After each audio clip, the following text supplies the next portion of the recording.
मेरा बालक इतना उदंडी होता, इतना पापी होता, तो मैं अपने स्तनपान में जहर लगा के इसे मार देती महाराज। आज गोविंद ने उस रत्नावली की दोनों इच्छा दूसरे जन्म में पूर्ण की है महाराज। ये जो रत्नावली बलि की बहन है ना, ये और कोई नहीं, यही अगले जन्म में पूतना बन के आई है महाराज। भगवान ने पहले पूतना का स्तनपान किया और धीरे धीरे पूतना के प्राण हरने लगे महाराज। पूतना को ये लगा कि मैं इतने देर से इतने छोटे से बालक को दूध पिला रही, स्तनपान करवा रही हूँ, लेकिन अभी भी ये बालक मजे से खेल रहा है, कुछ नहीं हो रहा है महाराज। धीरे धीरे करके पूतना के जब प्राण संकट में आने लगे, पूतना घबराने लगी महाराज, तो अपने विकराल रूप धारण कर लिया। नंद भवन से बाहर निकली, अपना रूप धारण कर लिया महाराज। जैसे ही सभी ने पूतना की आवाज सुनी, यशोदा मैया ब्रजवासी सभी मिलकर पूतना की ओर भागने लगे महाराज। पूतना ने अपना विकराल रूप धारण कर लिया है और पूतना चिल्ला रही है, रो रही है कि मुझे छोड़ दो, मुझे छोड़ दो महाराज। लेकिन कहते हैं गोविंद एक बार जिसको पकड़ लेते हैं ना, उसको कभी छोड़ते नहीं है। पहली बात तो वो कभी किसी को जल्दी पकड़ते नहीं है, और पकड़ लेते हैं तो फिर कभी किसी को छोड़ते नहीं है महाराज। पूतना चिल्ला रही है, रो रही है बिलक बिलक के, लेकिन ठाकुर जी उसे नहीं छोड़ रहे हैं। पूतना कंस की ओर, कंस के महल की ओर दौड़ रही है, जा रही है महाराज। मथुरा में एक कंस का बहुत बड़ा बगीचा है। पूतना वहीं पर जाकर अपने प्राणों त्याग देती है महाराज। पूतना का जब प्राण गए, पूतना का जब शरीर गिरा ना महाराज, तो कंस का जो बगीचा था वो सारा नष्ट हो गया, क्योंकि पूतना का जो शरीर था ना, वो इतना विशालकाय था कि कई कोसों तक, कई दूर तक उसका शरीर गिरा था महाराज। सभी ब्रजवासी मिलकर दौड़ते दौड़ते जा रहे हैं कि हमारे लाला को कहीं कुछ हो ना जाए महाराज। पूतना के पीछे पीछे सभी लोग जा रहे हैं। जैसे ही पूतना गिरी, उधर से नंद बाबा लौट रहे थे। नंद बाबा ने देखा कि ये सारे ब्रजवासी चिल्लाते चिल्लाते कहाँ जा रहे हैं महाराज। नंद बाबा ने अपनी बैलगाड़ी छोड़ी और वो भी सभी ब्रजवासियों के पीछे भागने लगे। जब देखा तो पूतना के प्राण जा चुके हैं महाराज, और लाला अभी भी पूतना के स्तनपान पे खेल रहे हैं महाराज। सभी ब्रजवासी ये दृश्य देखकर आश्चर्यचकित रह गए कि ये असंभव कार्य संभव कैसे हो गया। इतनी बड़ी राक्षसनी ने हमारे गोविंद को छू भी नहीं पाई महाराज। ब्रजवासी उस पूतना के शरीर के पास, देह के पास गए और सीढ़ी लगा के ठाकुर जी को पूतना के स्तनपान से नीचे उतारा है। जैसे ही ठाकुर जी को पूतना के शरीर से नीचे उतारा है ना महाराज, यशोदा मैया ने अपने गोद में लिया, उसे प्यार करने लगी, लाड लड़ाने लगी, कहीं मेरे लाला को कुछ हो तो नहीं गया है महाराज। सीधे गोकुल में लेके आई और लाकर सीधे पहले गौशाला में लेके गई। कहीं मेरे लाला को नजर तो नहीं लग गई इस राक्षसनी की, कहीं इस राक्षसनी की बुरी आत्मा तो मेरे लाला के अंदर नहीं आ गई महाराज। माता यशोदा ने लाला को गौशाला में ले गया है और गौ की पूंछ से माता यशोदा ने लाला की नजर उतारी महाराज। नजर उतारी और महल में लाया महाराज। महल में लाके स्नान कराया। स्नान करके आज लाला को गोद में लेकर बैठी है महाराज। गोद में ही सुला दिया महाराज। लाला जैसे ही सोए हैं लाला को पालने में डाल दिया और अपने कार्य में लग गई। महाराज आज ठाकुर जी 7 दिन के हो गए। महाराज बाबा भोलेनाथ कैलाश पर बैठे बैठे सोच रहे हैं कि स्वामी आपने मुझे विष पिलाने बुलाया है, लेकिन एक बार भी अपने नंदोत्सव में मुझे निमंत्रण नहीं दिया, मुझे बुलाया नहीं। महाराज आज बाबा भोलेनाथ भी मन में विचार बनाते हैं कि सभी लोग, सभी देवी देवता, सभी ब्रजवासी भगवान के दर्शन करने जाते हैं, आज हम भी अपने गोविंद के दर्शन करने जाएंगे। महाराज आज बाबा भोलेनाथ ठाकुर जी के दर्शन करने आ रहे हैं। कैलाश से ब्रज की ओर प्रस्थान किया है। महाराज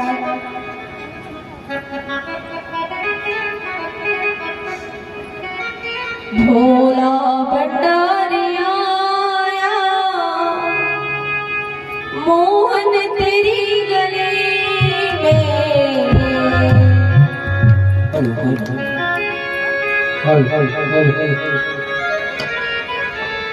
भोला भंडारिया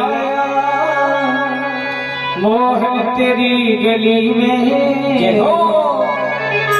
भोला भंडारिया मोहन तेरी गली में, दर्शन की आस लाया मोहन तेरी गली में, दर्शन की आस लाया मोहन तेरी गली में, भोला भंडारिया मोहन तेरी गली में, भोला भंडारिया मोहन तेरी गली में, दर्शन की आस लाया, दर्शन की आस लाया मोहन तेरी गली में, दर्शन की आस लाया मोहन तेरी गली में।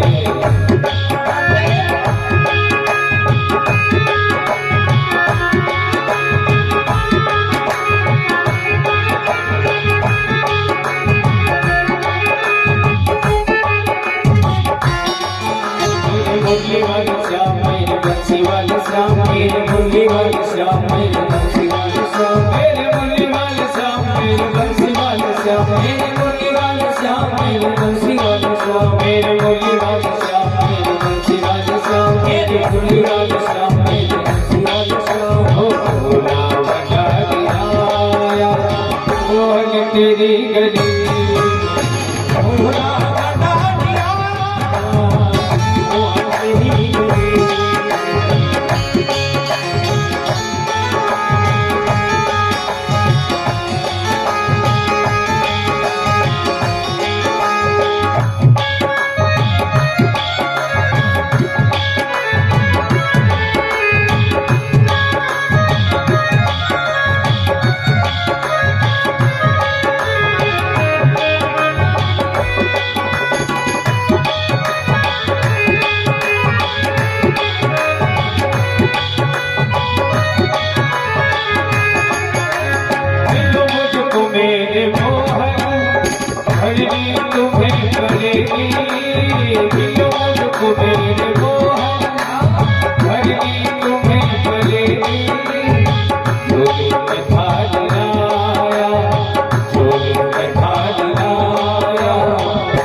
तेरी गली में भोला भंडारी आया, मोहन तेरी गली में किया सदा,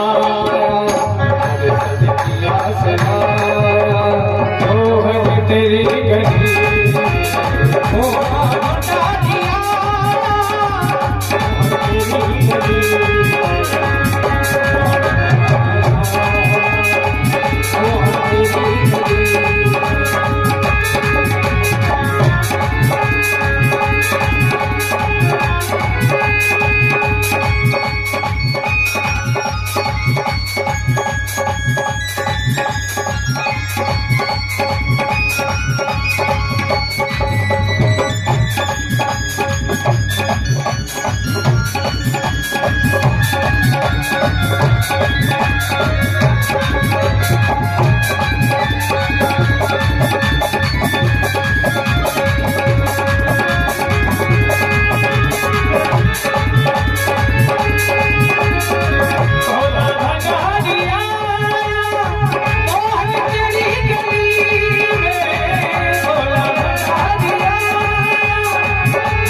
वाले की जय हो, काशी विश्वनाथ की जय हो।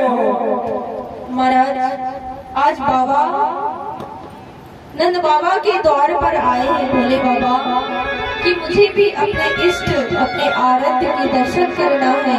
क्यों? क्योंकि कहते हैं नारायण के दर्शन तो हो सकते हैं आसानी से, लेकिन भगवान के बाल स्वरूप के दर्शन महाराज बड़े भाग्य से दर्शन हो पाते हैं। और बाबा यही आस लेके आए हैं, इच्छा लेके आए हैं कि हम लाला के, हम ठाकुर जी के दर्शन करके आएंगे। महाराज आज जैसे ही गोकुल में आए हैं ना, तो नंद महल के द्वार पर पहुंचे हैं। महाराज द्वार पर पहुंच के आवाज लगाए हैं। महाराज एक गोपी बाहर आई। गोपी ने पूछा बाबा क्या चाहिए? बोले हमने सुना है कि नंद के घर लाला हुए, तो हम लाला के दर्शन के लिए आए हैं। महाराज गोपी अंदर गई और माँ यशोदा को बताया कि मैया तेरे द्वार पर एक जोगी आयो है और भाई तेरे लाला के दर्शन चाहिए। महाराज यशोदा मैया ने सुना कि कोई मेरे लाला के दर्शन करने आए हैं, तो गोपी से कहने लगी अरे गोपी कोई भिक्षा मांगने वाला होगा, जा उसे कुछ भिक्षा दे दे। महाराज यशोदा मैया खुद स्वयं भिक्षा लेके गई है, कहने लगी बाबा ये ले भिक्षा। महाराज बाबा भोलेनाथ हाथ जोड़कर खड़े हो गए, बोले मैया मैं भिक्षा मांगने नहीं आया हूँ। तो मैया के लाला बाबा तू भिक्षा मांगने नहीं आया तो फिर काय को आया है? बोले मैया मैं तेरे लाला के दर्शन के लिए आया हूँ। महाराज जब मैया यशोदा ने सुना कि मेरे लाला के दर्शन के लिए आए हैं, पहले तो यशोदा मैया बाबा भोलेनाथ का ये स्वरूप देखकर ही डर गई। महाराज जब बाबा भोलेनाथ ने ये कहा कि मैं दर्शन के लिए आया हूँ, तो कहने लगी बाबा इतना बड़ा ब्रज है, इतने बड़े ब्रज में कोई के भी घर, किसी के भी घर जाके किसी के भी लाला के दर्शन कर लेता, मेरे ही घर को काय को आया है? अरे मैया मेरे गुरुजी ने कहा है कि नंद के घर जो लाला है ना उसके ही दर्शन करके आना है। जय के ताई में तेरे लाला के दर्शन करने आया हूँ। महाराज यशोदा मैया कहने लगी बाबा तेरा इतना विकराल रूप है कि मैं 80 साल की डोकरी होकर तुझसे डर रही हूँ, तो मेरा तो अभी 7 दिन का बालक ही है। वो तुझे देखकर अपनी क्या हालत कर लेगा। बोले बाबा तुझे जो भी भिक्षा में चाहिए तू मुझसे ले ले, लेकिन मैं अपने लाला के दर्शन तुझे नहीं कराऊंगी। महाराज बाबा विनती करने लगे, जोर जोर से हाथ जोड़ के कहने लगे, मैया ऐसा ना कर, हम बड़े दूर से आए हैं तेरे लाला की आस में, एक बार हमें अपने लाला के दर्शन करा दे। महाराज मैया जिद पे अड़ जाती है कि बाबा मैंने तेको एक बार कह दी ना कि मैं अपने लाला के दर्शन तेको नहीं कराऊंगी तो नहीं कराऊंगी।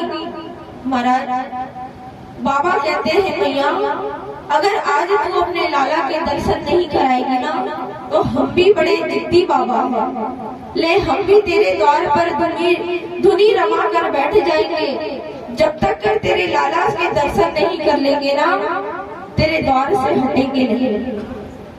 महाराज बाबा अपनी जिद में बैठ गए हैं तो मैया यशोदा कहने लगी, बाबा तू मुझको जान तो ना है, मैं भी पक्की ब्रज की ग्वालिन हूँ, मैं भी ऐसे किसी के कहने में आने वाली ना हूँ।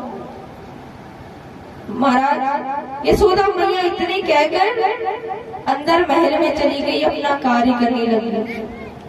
महाराज बाबा भोलेनाथ भगवान से मन ही मन बात कर रहे, प्रभु आपकी मैया तो वाकई में बड़ी जिद्दी है, अब आप ही कुछ करो प्रभु जिससे हमें आपके दर्शन हो सके। महाराज ठाकुर जी पालने में लेटे लेटे कह रहे हैं, बोले बाबा अगर आपको आना ही था हमारे दर्शन के लिए तो थोड़ा लेट आ जाते, अभी तो हम 7 दिन के ही हैं, ना हम अभी बोल पाते हैं ना अभी हम चल पाते हैं, तो क्या करें। महाराज बाबा कहते स्वामी आप तो वैसे ही लीलाधार हो, आप तो लीला के लिए वैसे ही प्रसिद्ध हो, आप चाहो तो क्या ना कर सकते हो। महाराज बाबा भोलेनाथ बाबा कह रहे हैं लाला से, ठाकुर जी से कि स्वामी खाली हाथ तो नहीं जाएंगे आपके दर्शन के बिना। महाराज अब बाबा मन में सोचते हैं कि आज इतने दूर से बाबा भोलेनाथ हमारे दर्शन के लिए आए हैं, तो क्यों ना अब इनको दर्शन ही करा दिया जाए। महाराज बाबा भोलेनाथ की विनती पर आज ठाकुर जी अपनी लीला करना प्रारंभ करते हैं। ठाकुर जी पालने में सो रहे हैं, सोते सोते एकदम से जोर रोना प्रारंभ करते हैं। महाराज जोर से रोने लगते हैं तो माँ यशोदा को लगता है अभी तो लाला को मैं सुला के गई थी, पता नहीं क्या हो गया एकदम से तो लाला इतने जम के रोने लगा। अब महाराज मैया यशोदा आई, पालने से उठाया, अपनी गोद में खिलाने लगी, दूध पिलाने लगी। महाराज लेकिन लाला चुप नहीं हो रहा है, शांत नहीं हो रहा है। महाराज जब लाला रो रहा है ना महाराज तो सभी गोपियां एक एक कर मैया यशोदा के पास आ रही है, कहने लगी मैया क्या हो गया लाला को, लाला इतना क्यों रो रहा है। महाराज मैया यशोदा कहती है अरे गोपी पता नहीं लाला आराम से सो रहा था, अचानक से क्या हुआ कि एकदम से ये रोने लगा, पता नहीं आज कौन सी गोपी आई और मेरे लाला को नजर लगा के चली गई, जाने कि कोई टोना करके चले गया, मुझे पता ही नहीं। क्या कह रहे थे यशोदा मैया, ओ मेरे काना पे टोना कर गई कोई ग्वालिन मस्तानी।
ऐसे नहीं, दोनों हाथ खोल के ताली बजाए फिर बैठी।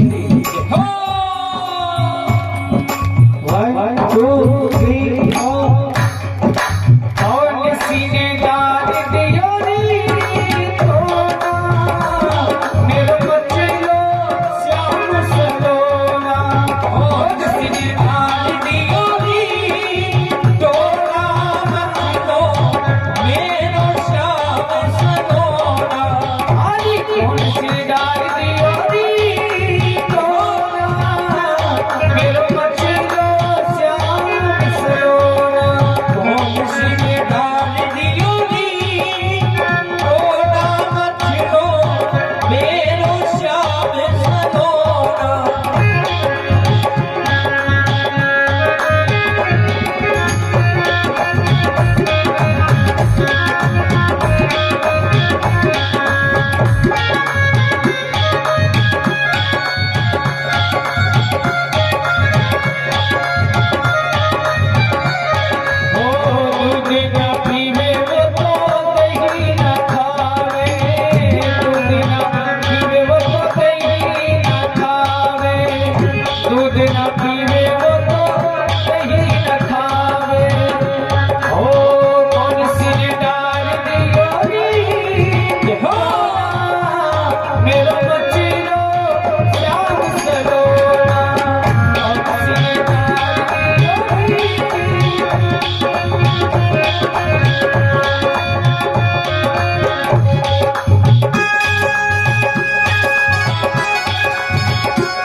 यशोदा मैया गोपियों से कह रही है कि अरे गोपी, ना जाने पता नहीं कौन सी गोपी ने आकर मेरे काना पे टोना कर दिया, ना जाने कहाँ कैसी बुरी नजर लगा दी।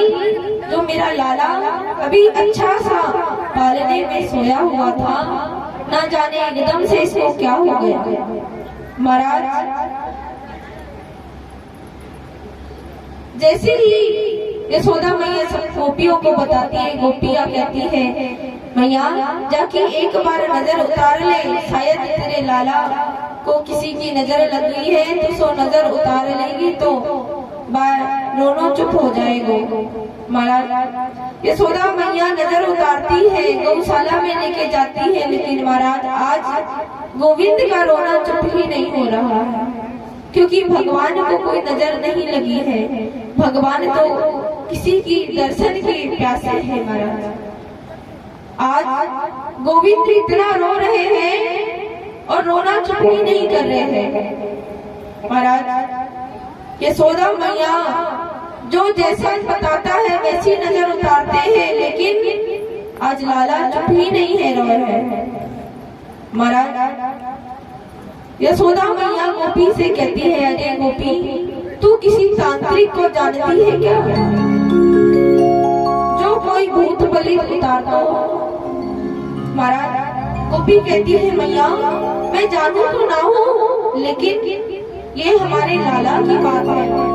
मैं अभी जाती हूँ गाँव में और सभी लोग से पूछती हूँ कि कोई नजर उतारने वाला, कोई टोना उतारने वाला तांत्रिक है क्या। महाराज गोपी जैसे ही नहर से बाहर आती है तो देखती है कि बाबा धुनी रामाए बैठे हुए हैं। तो गोपी सबसे पहले जाती है बाबा के पास, कहती है, अरे बाबा तुमको एक बात बता कि तूने जो दाढ़ी जो जटाए ऐसी फैला रखी है, या तो कुछ आतो भी है। बाबा मुस्कुरा के बोले, गोपी क्या नहीं आता मुझे बता, क्या जानना चाहती है। अरे बाबा मैं तो से ये पूछ रही हूँ कि तोए कछु नजर उतारना आतो है कि ना आतो है, कि तूने फालतू में ही जे दाढ़ी जटा बढ़ा रखी है। बोले गोपी मुझको सारी नजर उतारना, सारी टोने उतारने आते हैं, लेकिन जब तक कि मैं देख ना लूं ना कि किसको टोना लगा है, किसको नजर लगी है, जब तक कि मैं कैसे उतार पाऊंगा। महाराज गोपी कहती है, बाबा हमारे जो नंद के लाला है ना, हमारे बाल गोपाल है ना, उन्हीं को नजर लगी है। ना जाने कब से रो रहे हैं और चुप ही नहीं हो रहे हैं। महाराज बाबा कहते हैं, ऐसा कर गोपी तू अपने लाला को ले आ, मैं उसकी नजर अभी उतार देता हूँ। महाराज गोपी अंदर जाती है और माँ यशोदा से कहती है कि मैया चल इंतजाम हो गया हमारे लाला की नजर उतारने का। मैया यशोदा पूछती है कि गोपी कौन है, कौन सा वेद है, कहाँ से आया है।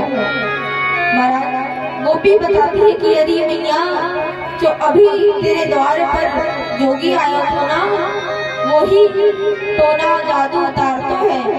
और महाराज यशोदा मैया अंदर ही अंदर शर्मिंदगी महसूस कर रही थी कि अभी तो मैं डांट कर आ रही थी कि मैं भी अपने लाला के दर्शन तो को ना कराऊंगी, और अब मुझे ही अपने लाला को लेकर जाना पड़ेगा। महाराज यशोदा मैया कहती कि गोपी ऐसा कर, ये ले तू ले जा लाला को और दूर से ही दिखा देना और कहना कि ये है लाला और इसकी नजर उतार दे।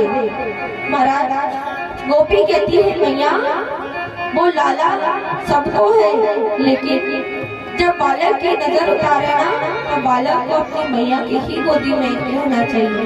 मैया तू चल, काय को डर रही है, ये तो हमारे लाला की बात है, किसी के सामने जाने की तो बात दूर रही है। मैया अगर समय आए तो हम किसी के चरणों में भी गिर सकते हैं। महाराज यशोदा मैया बाबा के पास गई है, लाला को लेकर दूर खड़ी है, कहने लगी, बाबा जे देख जे मेरो लाला है और जाए पता नहीं क्या हो गया है कि जे जब से रो रहे हैं से रो ही रहे हैं, पता नहीं काय रोना बंद ही ना कर रो। महाराज बाबा कहते हैं, अरे मैया इतने दूर से मुझे कैसे पता चलेगा कि तेरे लाला को किसकी नजर लगी है। महाराज यशोदा मैया करीब आती है और कहती है, बाबा कहते हैं कि मैया एक बार तेरे लाला को मेरी गोद में दे दे, देख देखन से ही लेते से ही तेरे लाला की नजर सारी उतर जाएगी, तेरे लाला रोना बंद कर देगा। महाराज जैसे ही यशोदा मैया लाला को बाबा की गोद में देती है। आज महाराज जैसे ही लाला बाबा की गोद में जाते हैं, मुस्कुराने लग जाते हैं, हंसने लग जाते हैं। महाराज मैया भी मन में विचार करती है कि ना जाने कैसो चमत्कारी बाबा है कि जो मेरे लाला को कोई नहीं चुप करा पाया, ये बाबा ने 1 सेकेंड में, क्षण भर में जाए चुप करा दिए। महाराज बड़ी प्रसन्न हुई और कहने लगी, बाबा आज तूने मेरे लाला को चुप कराया है, तुझे क्या चाहिए मांग, तुझे जितना चाहिए ना मैं उतना आज खुशी से तुझे दान में दे दूंगी। महाराज बाबा भोलेनाथ हाथ जोड़कर कहने लगे, मैया हम तो इतने दूर तेरे लाला के दर्शन की ही आस लेकर आए थे, हमें और कुछ नहीं चाहिए, हम तो जोगी बैरागी बाबा है। 2 वक्त की रोटी मिल जाए, वही जहाँ रोटी मिल जाती है वही पाके वही विश्राम कर लेते हैं। मैया हमें ये सांसारिक वस्तु कुछ नहीं चाहिए, हम तो केवल और केवल तेरे लाला के दर्शन के लिए आए थे। महाराज बाबा भोलेनाथ ने आज लाला के दर्शन किए हैं और अपने कैलाश की ओर प्रस्थान किए हैं। महाराज धीरे धीरे भगवान कंस के लिए दैत्य भेजने लगा। एक दिन भगवान ने सप्तासुर को भेजा। महाराज सप्तासुर पता नहीं गाँव में उसे क्या कहते हैं, जो आंधी तूफान आता है ना, जो एकदम से घोरा सा बन जाता है। महाराज आज मैया यशोदा ने लाला को निधा के स्नान करा के महाराज आंगन में पालने में लिटाया है। कंस ने एक सप्तासुर नाम का दैत्य को भेजा महाराज और कहा कि इस बालक को नाश कर देना, वध कर देना। महाराज भगवान ने उस सप्तासुर का उद्धार किया। महाराज आज भगवान 6 महीने के हो गए हैं। महाराज भगवान 6 महीने के हो गए हैं। यदुवंशी के कुल गुरु गर्गाचार्य जी महाराज आज वसुदेव जी से मिलने गए हैं, मुलाकात करने गए हैं कंस के महल में। महाराज वसुदेव जी से गर्गाचार्य जी मिलने जाते हैं। वसुदेव जी सारी बात बताते हैं गर्गाचार्य जी को। महाराज गर्गाचार्य जी घूमते घूमते भ्रमण करते करते नंद महल में आ पहुंचे हैं, गोकुल की ओर। महाराज गोकुल में आए, जैसे ही नंद बाबा ने देखा, अरे गुरुदेव आज आप हमारे द्वार पर आए, तो हमारा भाग्य नहीं, बड़ा सौभाग्य की बात है कि आप हमारे द्वार पर आए हो प्रभु। महाराज गर्गाचार्य जी को नंद बाबा ने महल के अंदर ले गया और ले जाकर उन्हें उनके चरण धुलाए। चरण धुला के महाराज उन्हें भोजन प्रसादी दी। महाराज और कहने लगे, गुरुदेव आप तो जानते हो कि हमारे बालक 6 महीने के हो चुके हैं, लेकिन अभी तक के इनका नामकरण नहीं हुआ। महाराज गर्गाचार्य जी कहते हैं, नंद बाबा मैं यदुवंशियों का कुलगुरु हूँ, तो आपके बालकों का कैसे नामकरण करा सकता हूँ। महाराज नंद बाबा कहने लगे, गुरुदेव आप तो भले यदुवंशी के कुलगुरु हो, लेकिन हो तो आप सभी के गुरु ना। महाराज आज आप हमारे द्वार पर आए हो, तो क्यों ना हमारे दोनों बालकों का नामकरण ही कर दिया जाए। महाराज गर्गाचार्य जी कहने लगे, नंद बाबा आपको पता है कि कंस आपके बालक को मारना चाहता है, और महाराज जब ये पता चल जाएगा कि आपके लाला का नामकरण मैंने किया है, तो महाराज कंस को निश्चित ये कंफर्म हो जाएगा, पक्का हो जाएगा कि यही वसुदेव का बालक है, यही मेरा काल है। महाराज आपने लाला के जन्म उत्सव का उत्सव इतने धूमधाम से मनाया था महाराज कि सारे ब्रज के लोग कई महीनों तक के जन्मोत्सव मनाते रहे महाराज। और जब नामकरण संस्कार विधि होगी महाराज, तो आप कितने जन्मोत्सव कितने धूमधाम से मनाओगे महाराज। नंद बाबा कहने लगे, गुरुदेव हम लाला का जन्मोत्सव सूक्ष्म रूप में करना चाहते हैं गुरुदेव, क्योंकि आप तो जानते हो कि हर रोज कोई ना कोई कंस दैत्य भी जाता ही है हमारे बालक को मारने के लिए महाराज। आपसे विनती है कि आप हमारे पुत्र का नामकरण संस्कार कीजिए। हमारे पुत्र के नामकरण में कोई नहीं आएगा, यशोदा जी रहेगी, माँ रोहिणी रहेगी और गौशाला में सूक्ष्म रूप पर ये नामकरण की विधि संपन्न करेंगे महाराज। आज गर्गाचार्य जी नंद बाबा के साथ गौशाला में गए हैं। माँ यशोदा जी को जब ये पता चला कि हमारे पुत्रों का आज नामकरण होने वाला है महाराज, तो माताओं की एक आदत होती है कि माताएं जल्दी जल्दी कभी किसी बाबा और संत पे विश्वास नहीं करती महाराज। माँ रोहिणी और माँ यशोदा मन ही मन दोनों एक दूसरे से सलाह कर रही है कि हमारे लाला के ये नामकरण कराने लायक है भी कि नहीं है। गुरु, ये जो संत मुनि आए हैं महाराज, माँ रोहिणी का जो बालक है ना महाराज, वो यशोदा मैया ने ले लिया है और यशोदा जी का बालक माँ रोहिणी ने ले लिया है महाराज। और जो माँ रोहिणी का बालक है महाराज, वो एकदम गोरा है, माँ रोहिणी सावली है और यशोदा जी एकदम गोरी है, माँ रोहिणी का बालक भी गोरा है महाराज। माँ रोहिणी ने अपने बालक को यशोदा जी की गोद में दे दिया है और यशोदा जी ने अपने बालक को माँ रोहिणी के गोद में दे दिया महाराज। अब दोनों माताएं गौशाला में आई हैं। गौशाला में आकर सामने गुरुजी बैठे हैं, नंद बाबा बैठे महाराज, दोनों माताएं बैठी हैं महाराज। जैसे ही गुरुदेव ने भगवान के दर्शन किए महाराज, कुछ देर के लिए समाधि लग गई। पहचान गए कि ये कोई साधारण बालक नहीं है, ये तो साक्षात मेरे नारायण है महाराज। बाबा की गुरुदेव की समाधि लग गई।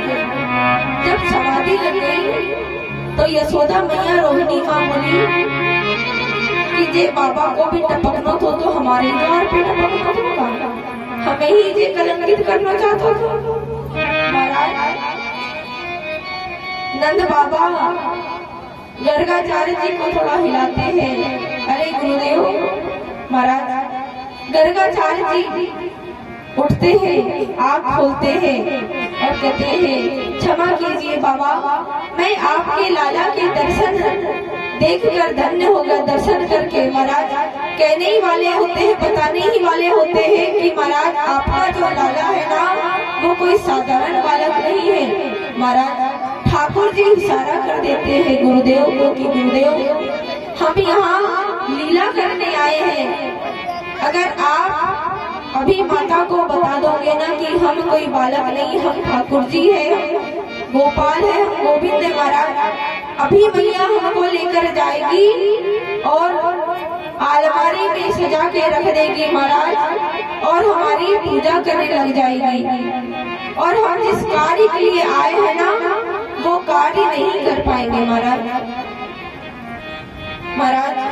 बाबा गुरुदेव आँख खोलते हैं और दोनों बालक को देखते हैं तो माँ यशोदा से कहते हैं, देवी आप अपना बालक अपनी गोद में ले लीजिए और रोहिणी जी का बालक रोहिणी की गोद में दे दीजिए महाराज। जैसे ही ये माँ यशोदा माँ रोहिणी सुनती है ना, शर्मा जाती है, शर्म आ जाती है कि देखो हम गुरुदेव की परीक्षा ले रहे थे और गुरुदेव ने पहचान लिया महाराज। दोनों माताएं अपने अपने बालक को अपने गोद में लेती है महाराज और नामकरण की विधि प्रारंभ होती है। महाराज पहले रोहिणी जी के बालक का नामकरण हुआ महाराज।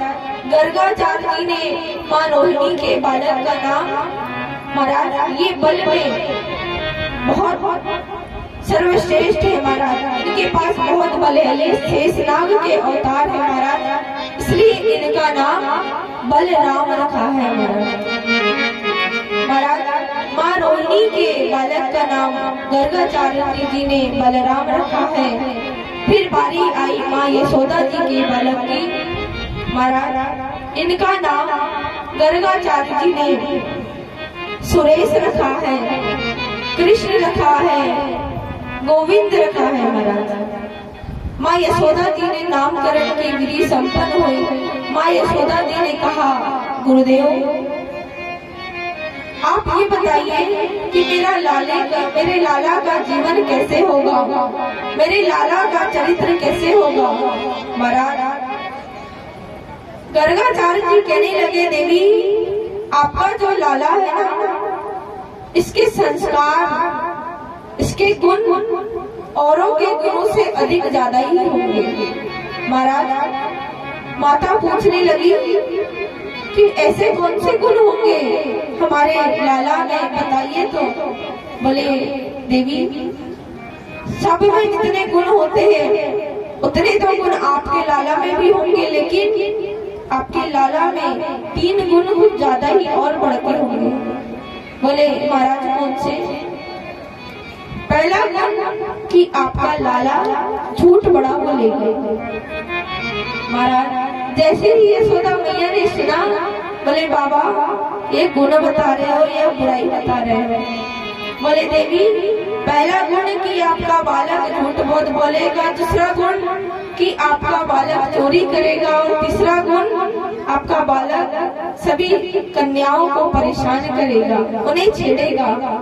बोले बाबा जितने गुण बताए बहुत बहुत तुम्हारा धन्यवाद, लेकिन ये गुण सिर्फ हम तक ही सीमित रहने देना, आगे कौन को और मत बताना, नहीं तो हमारे लाला का विवाह नहीं होगा। बोले महाराज गर्गाचार्य जी ठाकुर जी का नामकरण कराते हैं, और आज ठाकुर जी का नामकरण हुआ महाराज। नंद बाबा ने गर्गाचार्य जी को दक्षिणा दी, उनकी विदाई की महाराज। विदाई करके गर्गाचार्य जी महाराज चले गए। ठाकुर जी अब धीरे धीरे महाराज बड़े होने लगे। ठाकुर जी धीरे धीरे अपनी लीलाओं को आगे बढ़ाने लगे महाराज। अब ठाकुर जी 1 वर्ष के हो गए हैं। अभी तक के ठाकुर जी नंद महल में ही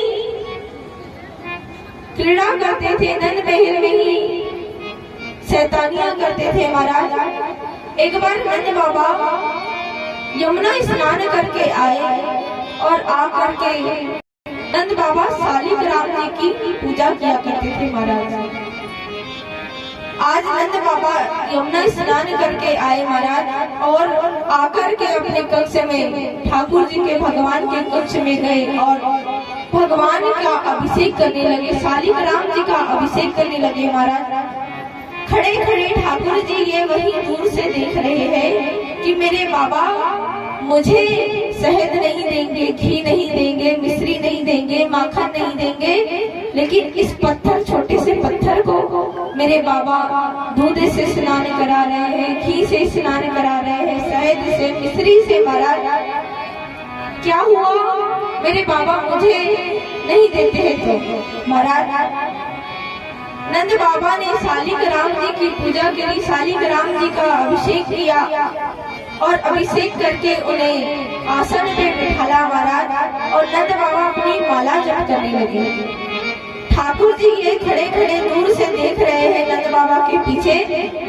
जैसे ही ठाकुर जी ने देखा कि बाबा की आंख बंद है महाराज, गए और शालिग्राम जी की जगह पे खुद बैठ गए, शालिग्राम जी को उठा के मुंह में डाल दिया।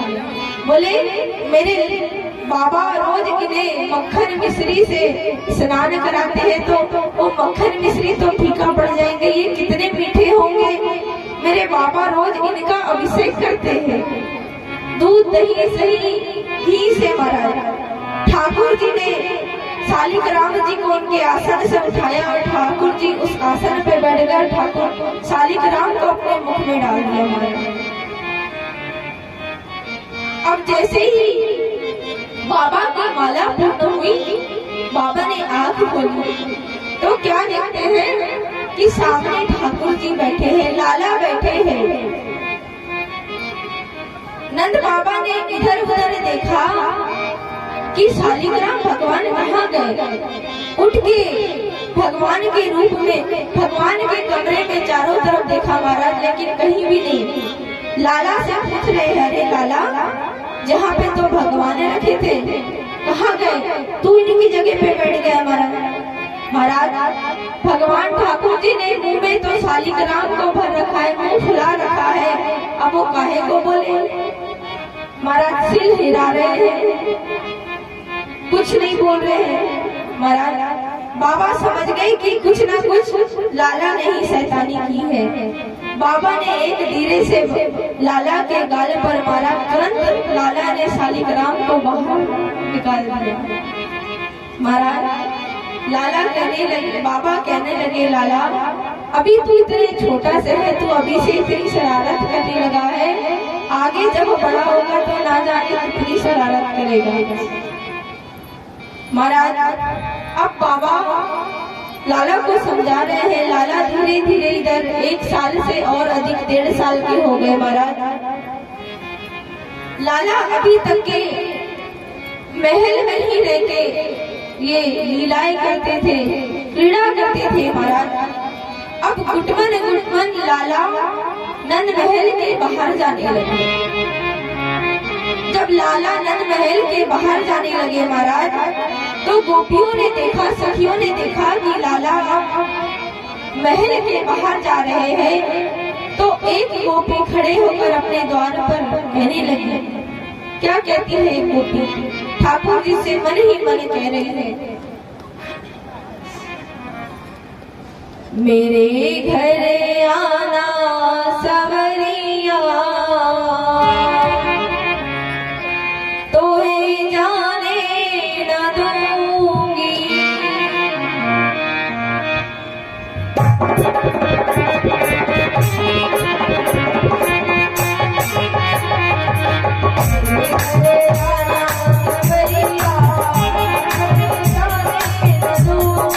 मेरे घर आना सवरिया, तोहे जाने न दूंगी। मेरे घर आना सवरिया, तोहे जाने न दूंगी। मेरे घर आना सवरिया, तोहे जाने न दूंगी। मेरे घर आना सवरिया, तोहे जाने न दूंगी। मेरे घर आना सवरिया, तोहे जाने न दूंगी। जाने न दूंगी, जाने न दूंगी, तोहे जाने न दूंगी। जाने न दूंगी, जाने न दूंगी। जाने न दूंगी, तोहे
के आना, मेरे घर आना तो चुप चुप के आना, मेरे घर आना तो छुप छुप के आना,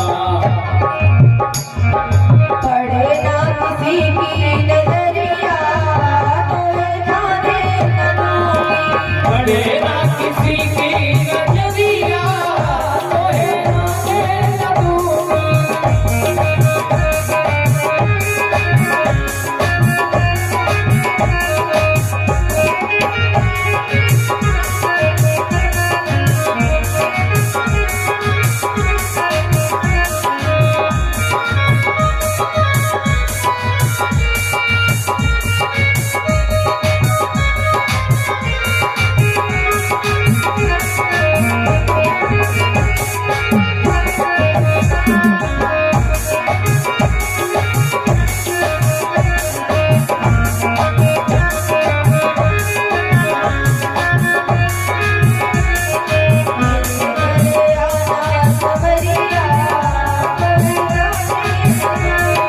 मेरे घर आना सवरिया तो जाने न दूंगी, मेरे घर आना सवरिया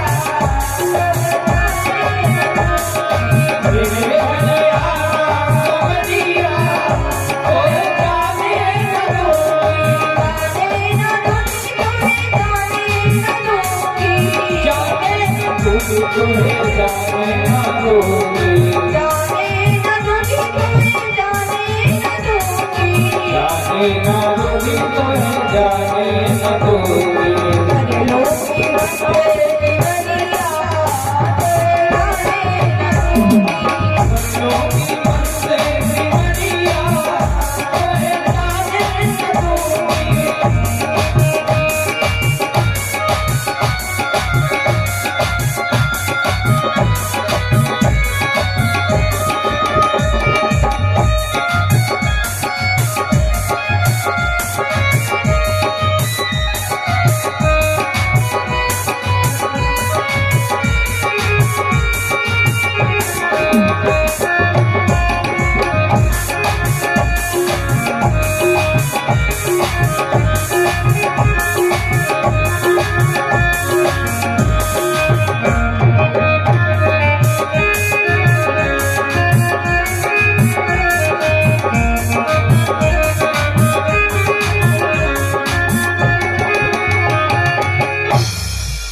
बोलिए नंद के लाला की जय। महाराज लाला अब धीरे धीरे नंद महल छोड़कर गोपियों के घर जाने लगे।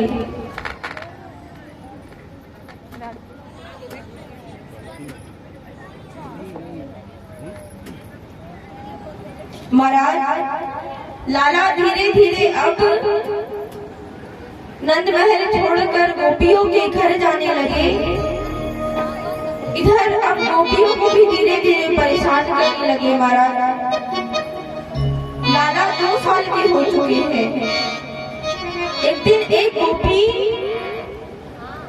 सत्यनारायण भगवान की कथा करा रही थी, तो सोचा कि लाला रोज रोज हमारे घर में आता है और हम कभी उसे भोजन पर भी आमंत्रित नहीं करते, तो भी लाला हमारे मन से ही आ जाता हमारा।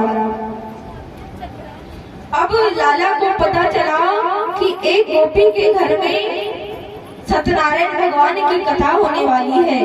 महाराज लाला बिना बुलाए गोपी के घर पहुंच गए।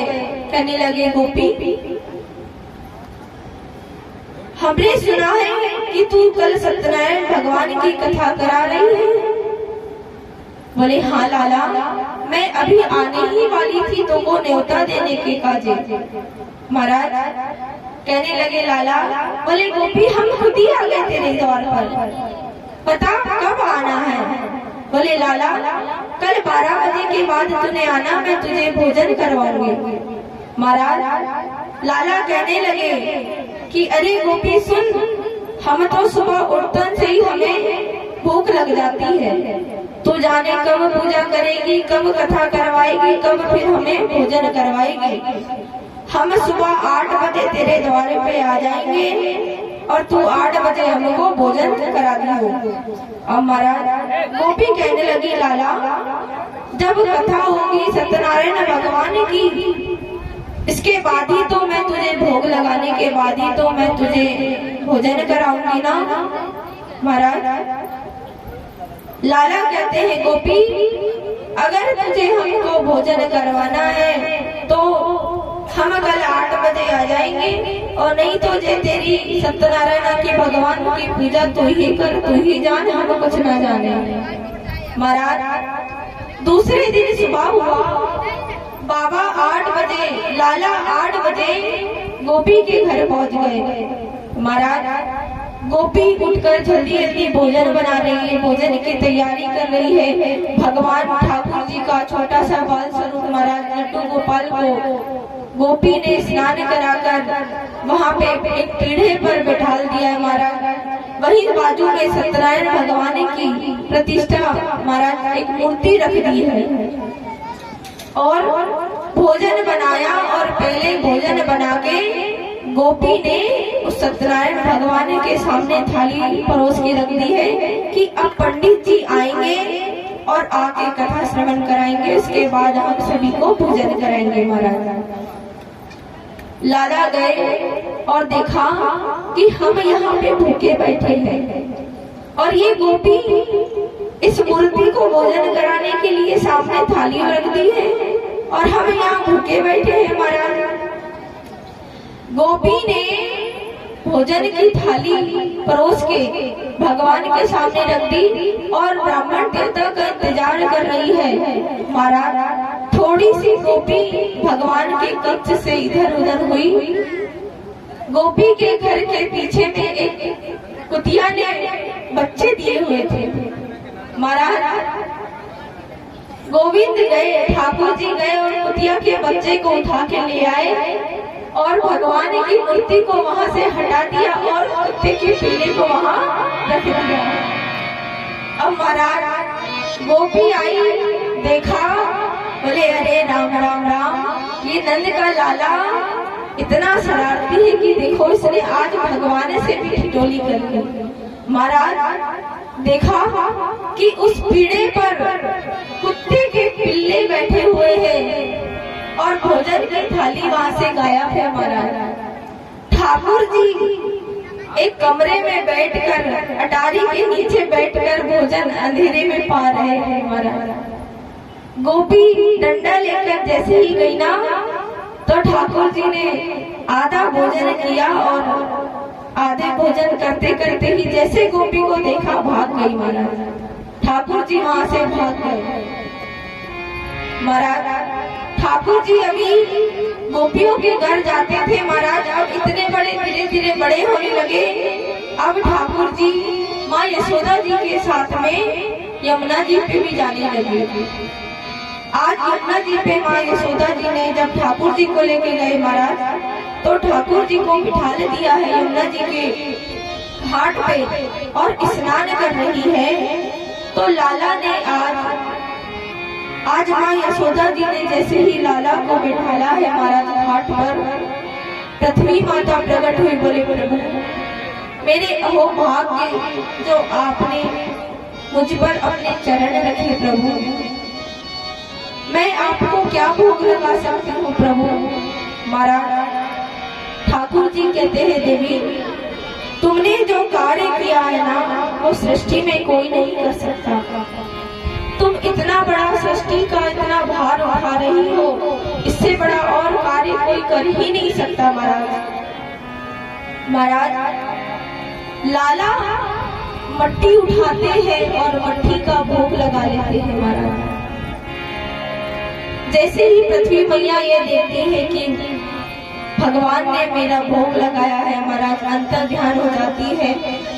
लाला ने दूसरा मिट्टी का गोला उठाया, महाराज खाने ही लगे थे, तभी कुछ सखा कुछ ग्वाल वालों ने देख लिया, अरे मैया तेरे लाला ने माटी खाई है।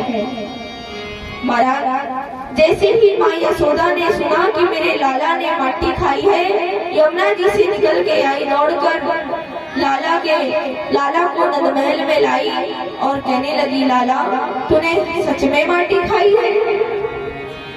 महाराज गोविंद कहने लगे, मैया तू उन ग्वाल वालों की बातों पे यकीन कर रही है, लेकिन मेरी बातों पे यकीन नहीं कर रही है। मैंने माटी नहीं खाई मैया, मैंने माटी नहीं खाई। महाराज वही बलराम जी खड़े थे, बोले मैया अभी दूध का दूध और पानी का पानी हो जाएगा, एक बार लाला के मुख में देख ले, लाला का मुख खोल के देख कि लाला ने माटी खाई है कि नहीं खाई है। महाराज जैसे ही लाला ने मुख खोला, महाराज आज माँ यशोदा क्या देखती है? आज माँ यशोदा जी को ठाकुर जी के मुख में पूरा ब्रह्मांड नजर आ गया। महाराज पूरी पृथ्वी नजर आ रही है। महाराज उस पृथ्वी के अंदर, उस गोकुल ब्रज में उसको गोकुल दिख रहा है, गोकुल के अंदर नंदमहल, और नंदमहल के अंदर महाराज यशोदा मैया दिख रही है, और यशोदा मैया के गोद में लाला लेटे हुए। महाराज माँ यशोदा मैया ये सब कुछ दृश्य देख रही है, देख के बेहोश हो गई। महाराज ठाकुर जी ने माया जी का आह्वान किया, कहने लगे, देवी अगर आप ही हमारी मैया के मन में से नहीं निकालोगे कि हमारी मैया ने आज पूरे ब्राह्मण का दृश्य हमारे मुख में कर लिया है, तो महाराज हमारी मैया हम जो लीला करने आए ना, वो लीला नहीं कर पाएंगे। महाराज भगवान मैया को माया के रूप से सारी उनकी बात निकालते हैं। मैया आंखें खोलती है तो देखती है कि लाला के मुख में माटी है। महाराज माटी निकालती है और कहती है, लाला तू अब मुझसे झूठ बोलने लगा है, इतना बड़ा हो गया है तू कि तू अब मुझसे भी झूठ बोलेगा। महाराज मैया आज लाला को उखल से बांध देती है कि लाला अब इतनी शरारत करने लग गया है कि लाला माटी खाने लगा है, झूठ बोलने लगा है। महाराज मैया लाला को उखल से बांध देती है, उखल से बांध के अपने कार्यों में लग जाती है। महाराज भगवान के आंगन में 2 पेड़ लगे हैं।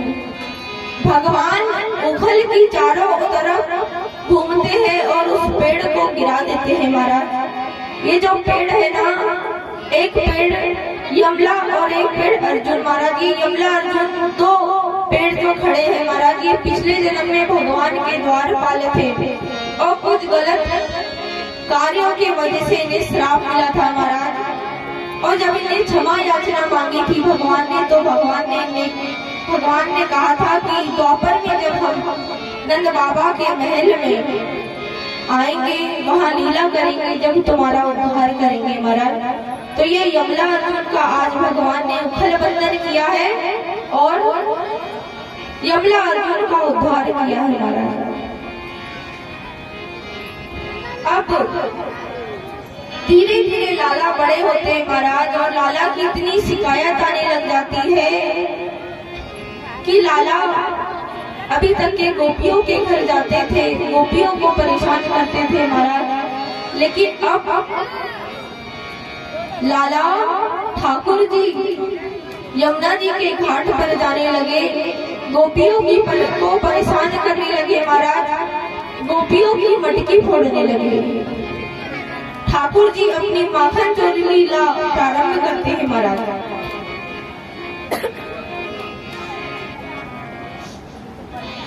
महाराज एक दिन कुछ गोपियां मिलकर दही बेचने जा रही थी गोकुल से मथुरा की ओर, महाराज शहर की ओर। तो लाला ने देख लिया कि ये गोपी लोग अपने बालकों को दूध दही माखन नहीं खिलाती है और माखन बेचने जाती है। महाराज अब ठाकुर जी आज यमुना के किनारे पेड़ पर छुप कर बैठे हैं। महाराज जैसे ही उधर से गोपियां मटकी लेके आती है तो लाला आज गोपी का हाथ पकड़ लेती है। महाराज गोपी क्या कहती है लाला से, ओ मेरा छोड़ दे दुपट्टा नंदलाल, सवेरे दही लेके आऊंगी।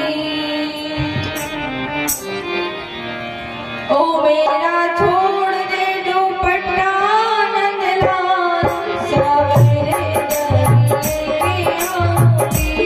मेरा छोड़ के दुपट्टा नंदलाल, सवेरे लेके आऊंगी। मेरा छोड़ दे दुपट्टा नंदलाल, सवेरे दही लेके आऊंगी। मेरा छोड़ दे दुपट्टा नंदलाल, सवेरे लेके या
ठाकुर जी सभी गोपियों को ये समझाना चाहते हैं कि गोपियों, तुम अपने बालकों का पेट काट कर माखन शहर में बेचने जाती हो और तुम्हारे घर के बालक भूखे रहते हैं महाराज। लेकिन गोपियां नहीं मानती है। कान्हा के कहने पर तो गोपियां ठाकुर जी के हाथ पकड़ के, लाला का हाथ पकड़ के मैया के पास लेके जाती है। कहती है मैया देख तेरा लाला कितना शैतान हो गया है, रोज हमें परेशान करता है और अब तो तेरे लाला ने हमारी मटकियां भी फोड़ना प्रारंभ कर दिया है। अभी तक के तेरा लाला सिर्फ हमारे माखन चुराता था, लेकिन अब तो तेरा लाला मैया हम दही बेचने, माखन बेचने शहर की ओर जाते हैं तो तेरा लाला जमुना जी के किनारे छुप कर हमारी मटकियां फोड़ देता है। महाराज ठाकुर जी अपनी मैया से कहते हैं मैया ये बता, अपने घर में माखन होता है तो तू माखन का क्या करती है? मैया कहती है लाला कुछ माखन तो तू ही खा लेता है और कुछ माखन हम घर के कार्यों में उपयोग कर लेते हैं। मैया अपने घर इतनी सारी गौ माता है, सब कुछ है, तो भी तू माखन बेचती नहीं है। और इन गोपियों को देख मैया, ये गोपी अपने घर का माखन अपने लाला, अपने बालकों को ना खिलाकर शहर की ओर बेचने जाती है। मैया अब तू ही बता कि ये गलत बात है कि सही बात है? महाराज मैया गोपियों को कहती क्यों रे गोपी, तू अपने बालकों का पेट काट कर माखन को शहर में बेचने जाती है? महाराज आज गोपी मन में सोच लेती है कि कैसे भी करके मुझे लाला को सजा देना ही है। महाराज एक दिन भगवान अपने सभी ग्वाल वालों के साथ गोपी के घर में माखन चोरी करने जाते हैं। महाराज भगवान गोपियों को पता है कि ये नंद का लाला रोज आता है, हमारी मटकी फोड़ जाता है और माखन नाश कर देता है, माखन गिरा देता है। महाराज गोपियों ने क्या किया, माखन की मटकी को ऊपर बांधने लगी। और महाराज ठाकुर जी अपनी टोली के साथ सभी ग्वाल वालों के साथ आए, देखा तो कहीं भी माखन की मटकी नहीं रखी है। महाराज ऊपर नजर गई तो पता चला कि माखन तो आज गोपियों ने ऊपर बांध के रखा है। ठाकुर जी ने सभी ग्वाल वालों को कहा कि आए हैं तो खाली हाथ तो नहीं जाएंगे, माखन खाकर ही जाएंगे। महाराज आज ठाकुर जी सभी ग्वाल वालों से कहते हैं कि सुनो सखा, ऐसा करो तुम सभी घोड़े बन जाओ और मैं तुम्हारे ऊपर चढ़कर माखन निकालूंगा और तुम सबको भी खिलाऊंगा और खुद भी खाऊंगा।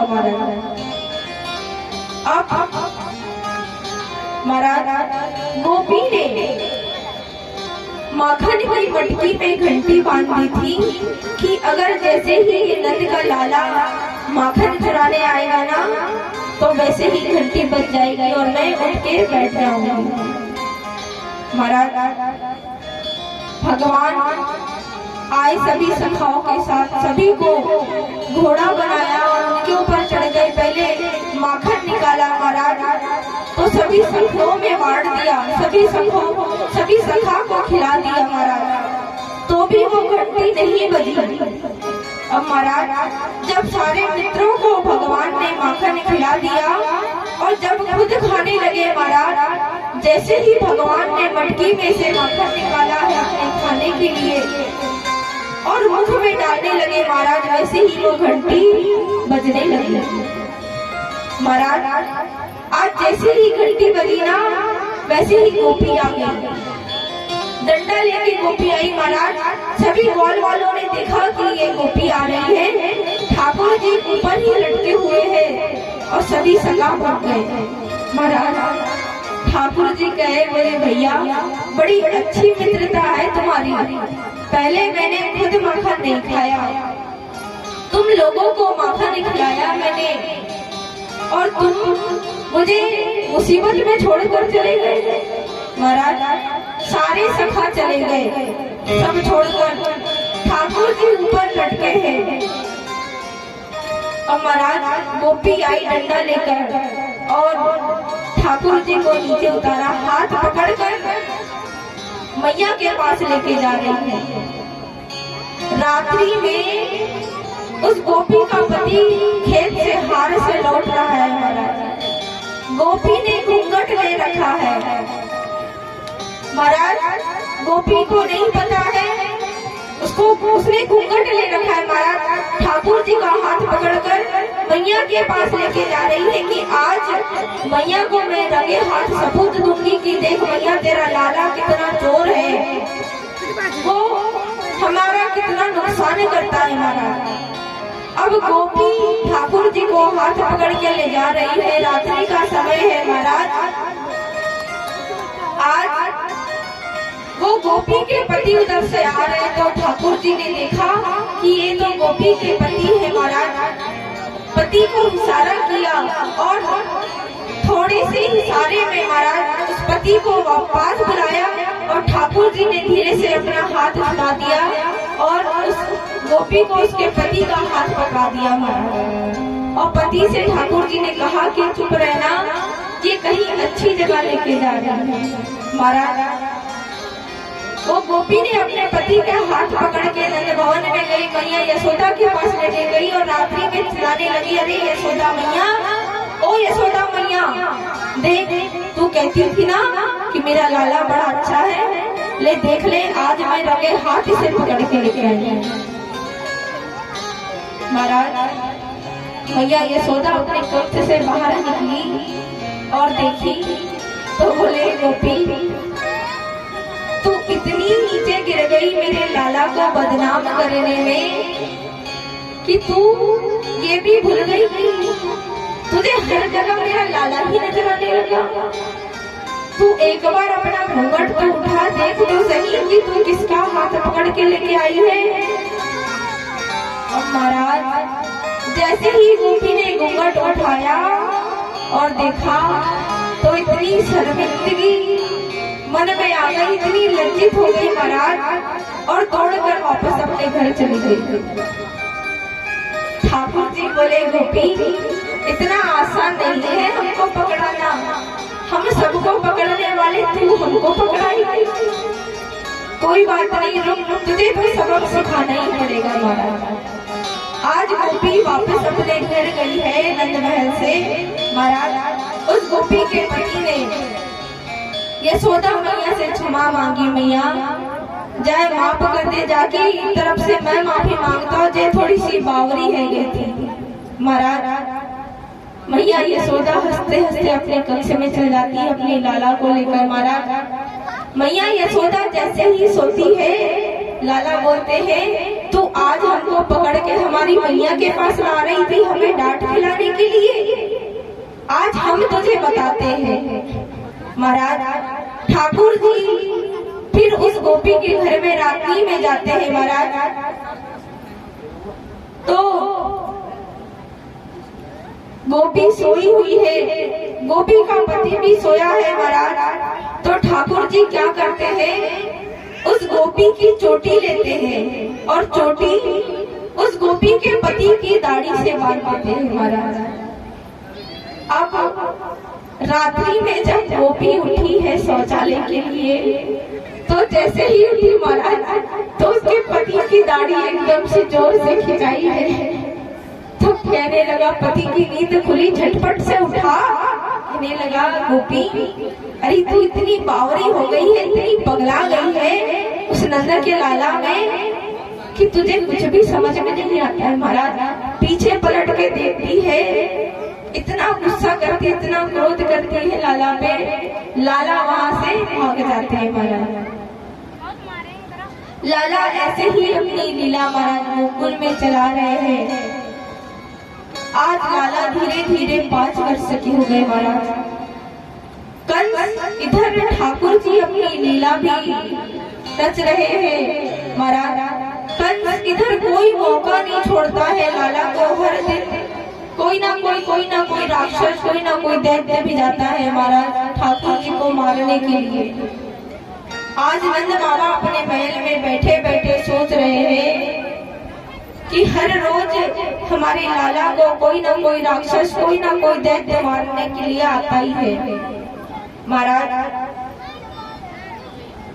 क्यों ना हम ये गोकुल को ही छोड़कर चले जाएं।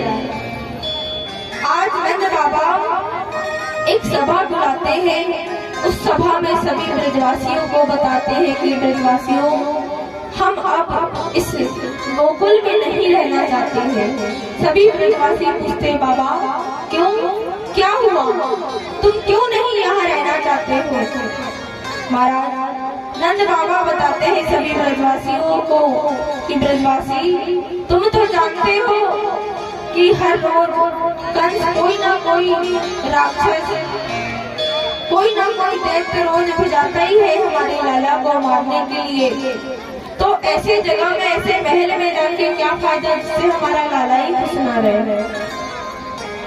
महाराज जैसे ही सभी ब्रजवासी सुनते हैं कि हमारा लाला, हमारे नंद बाबा गोकुल छोड़ के जा रहे हैं, महाराज सभी ब्रजवासी आज बाबा के साथ तैयार हो जाते हैं, वृंदावन की ओर प्रस्थान करते हैं। महाराज वृंदावन की ओर निकल जाते हैं। महाराज सभी ब्रजवासी मिलकर वृंदावन में वास करने लगे। अब ठाकुर जी एक दिन खेलते खेलते महाराज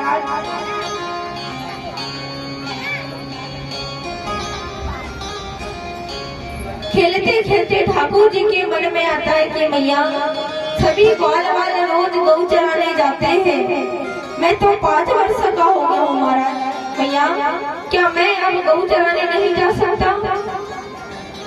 महाराज मैया समझाती है कि लाला अभी तू छोटा है, इतने जल्दी तू कैसे गौ चरा सकता है, तू और कुछ बड़ा हो जा और फिर गौ चराने लग जाना। महाराज मैया कहती है, लेकिन लाला कहते हैं मैया मैं गौ माता को नहीं चरा सकता, लेकिन गौ के बछड़ों को तो चरा सकता हूँ ना, वो भी छोटे हो और मैं भी छोटा हूँ। महाराज आज ठाकुर जी मैया से कहकर सभी गाय के बछड़ों को चराने लेके जाते हैं महाराज, और ठाकुर जी ने आज से गौ चराना प्रारंभ किया है। महाराज यहाँ का पता नहीं, लेकिन हमारे ब्रज में उसे गोपाष्टमी के नाम से जाना जाता है। महाराज जिस दिन ठाकुर जी ने पहली बार गौ चराने गए थे उसे गोपाष्टमी कहते हैं। ये दीपावली कार्तिक महीने में आती है। महाराज ठाकुर जी ने गोपाष्टमी से गौ चराना प्रारंभ किया। ठाकुर जी गौ चरा के वापस लौटे महाराज अपने मित्रों के साथ, सखाओं के साथ। महाराज आज ठाकुर जी खेलते खेलते काली दह पे पहुंच गए। यमुना के किनारे महाराज गेंद खेल रहे हैं, काली दह पे पहुंच गए महाराज। महाराज काली दह पे पहुंचे तो ठाकुर जी जानते हैं, जब से वृंदावन में आए हैं, जब से जानते हैं कि ये काली दह में, ये यमुना महारानी में एक विशाल काय अजगर रहता है, नाग देवता रहते हैं, और इस अजगर ने सारी यमुना महारानी को दूषित कर रखा है, सारी यमुना का पानी दूषित कर रखा है। इसी वजह से कोई भी ब्रजवासी यमुना जी का जल नहीं पी पाता है। महाराज ठाकुर जी एक लीला रचते हैं। आज ठाकुर जी अपने मित्रों के साथ काली दह पर गेंद खेलते खेलते आए हैं, और महाराज ठाकुर जी ने गेंद जोर से एक लकड़ी मारी महाराज, तो ठाकुर जी की गेंद उस काली दह में चली गई। महाराज सभी सखा कहने लगे लाला हम अच्छे भला गेंद खेल रहे थे, तूने ही इतने जम के गेंद को मारा कि हमारी गेंद यमुना जी में चली गई। अब इस यमुना जी से हमारी गेंद को कौन निकाल कर लेके आएगा। महाराज महाराज जैसे ही ठाकुर जी बोलते हैं कि तुम सखा चिंता मत करो, मैं हूं ना, मैंने ये गेंद को डाला है तो मैं ही ये गेंद को बाहर निकाल के लेके आऊंगा। महाराज यमुना महारानी जैसे ही ठाकुर जी अंदर डुबकी लगाते हैं महाराज, यशोदा मैया को पता चलता है महाराज। यमुना मैया दौड़ते दौड़ते आती है